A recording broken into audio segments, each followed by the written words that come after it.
Yeah, the probability for an earthquake in Paksh is medium. That means that for Paksh has to do measures against earthquakes, and there has been done measures already, reconstructions to strengthen structures and components and so on. But you always have to do something more, and so it will stay a risk for Paksh, in the same way like it stays to be a risk for Mochovce, even more to Bohunice. So it is a matter of concern.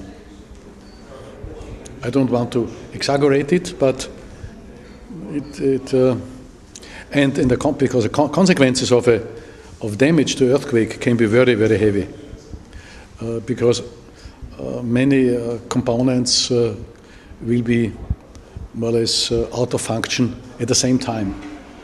It's the same like a city experiencing an earthquake. Then you have a problem with water. The water hoses might break. You have kind of floodings, and you have not water for extinguishing fire. Fire breaks out. The firefighters cannot go because some structures collapse and block off the roads and so on.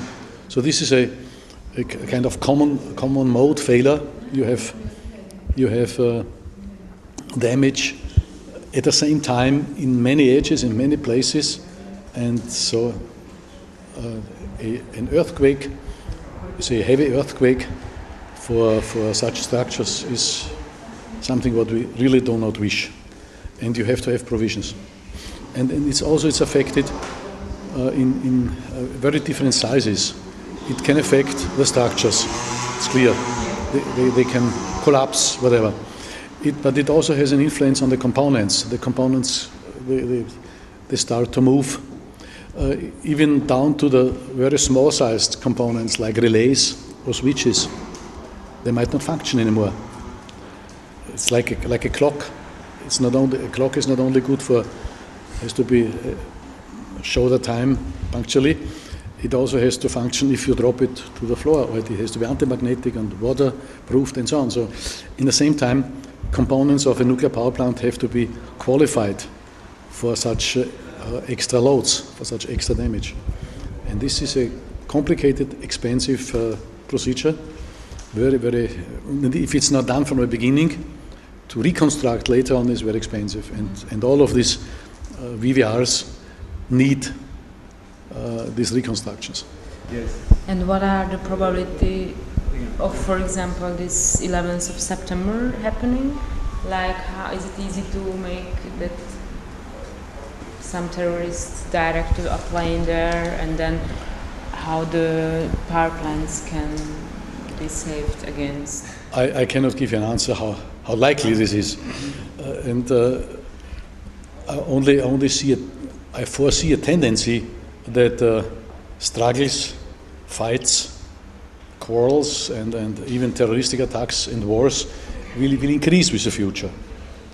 And this is due to the still growing world population. It's to the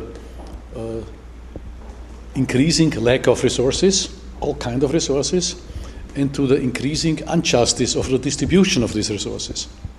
And this necessarily must lead to an increase of warfare and terrorism.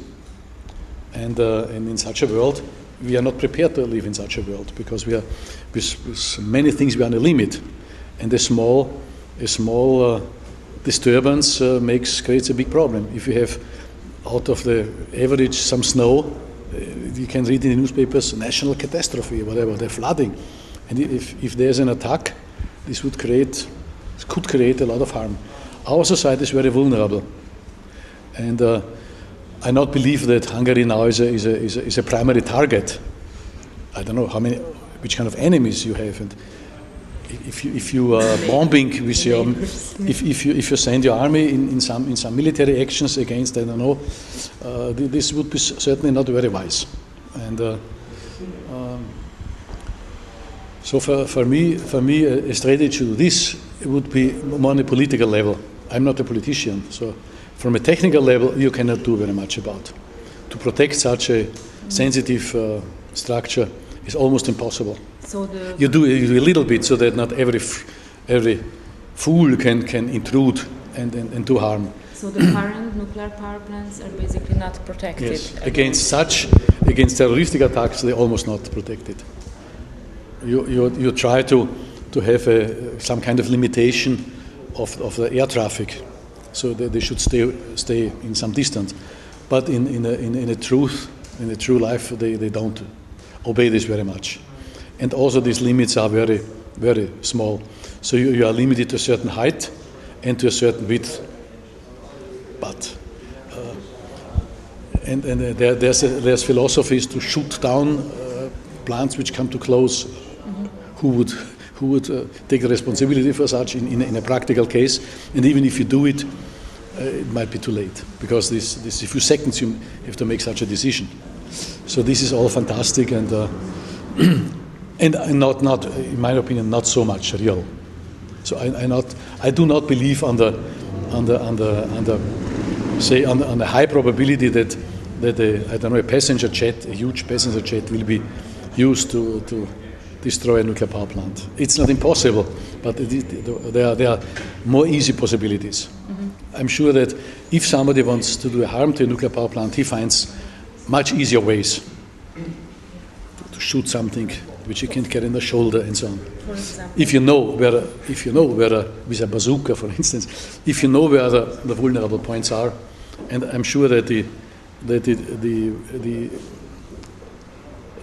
various homeland security people are very much aware of that, and are very much afraid that somebody could come on such ideas. so what are the risks when doing the lifetime extension, and maybe also focusing on POC? Like, what are the concrete risks? More or less the similar risks if you extend the lifetime of an old car. Something might be some components might be not really exchanged or exchangeable because too expensive or too complicated, and also if you have such an old design, to a certain point it's outdated, and it's known that something better should be done, and it's always a matter of does it pay to do it.